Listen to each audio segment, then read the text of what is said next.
Hey bitch, welcome back to another video of me talking about people I hate.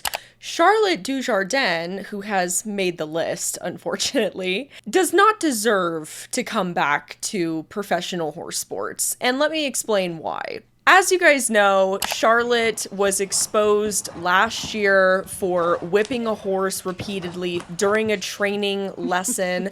This is not the first time she's done this. This is definitely systemic behavior among professional riders. This is something that was taught to Charlotte, and this is something that she has taught to other people, and probably done this many times to multiple horses over the years of her career. That's obviously just my opinion, but I'm backing my opinion with the fact that she was very comfortable doing this with another person on camera, knowingly being videotaped, which leads me to believe this is very typical behavior and a common way of training for her. And I use the word training loosely because obviously it's not training, it's just horse abuse. But as you guys know, the FEI did an investigation on Charlotte and gave her a provisional suspension, which started July 23rd of 2024 for conduct contrary to principles of horse welfare.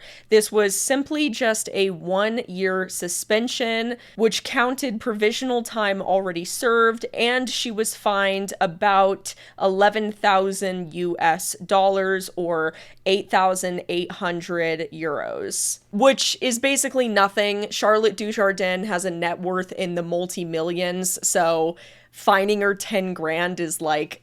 The FEI tribunal concluded that Charlotte Dujardin was guilty of horse abuse. Now, I don't know if any of you guys remember this, but at the time, Charlotte justified this behavior, playing it off like it was just a one-time thing, an error of judgment. Like I said, the likelihood that that's actually true is well below zero. And I'm not entirely blaming Charlotte for her behavior because, like I said, this is systemic. All pro riders are bad. They're evil people because these are people that are taught generation after generation to abuse animals to get what they want. Now, I know there are a lot of people out there who say things like people are deserving of forgiveness. They should be allowed to grow and change and learn from their mistakes. And I absolutely agree with you. However, that does not mean that someone like Charlotte, who violated all of the FEI codes regarding animal welfare, should be allowed to come back to the sport and represent equestrians as a pro rider. Charlotte has released a couple of statements, I believe, one initially and then one after the FEI tribunal found her guilty. She talks about how she's pregnant, which, girl, come on, like I was pregnant at the same time last year. Her bringing her pregnancy into the mix honestly made me feel like she was using her child for sympathy. Oh, I'm actually pregnant, don't be mean to me, that type of stuff. So that was kind of giving me the ick a little bit. Regarding forgiveness, a lot of people think that you forgive and forget, and that's not what forgiveness is. Forgiveness does not erase accountability. Although we can forgive Charlotte for abusing horses, that doesn't mean that she is going to be a safe equestrian to put back in the same position as she was before. She burns the whole house of cards down. It's gone. There is no way that Charlotte can go back to being the person that she used to be. The only way forward for her is to change and show consistency that she is a changed and better person. Keep in mind, when Charlotte was abusing this horse, she was literally part of a charity for equine welfare.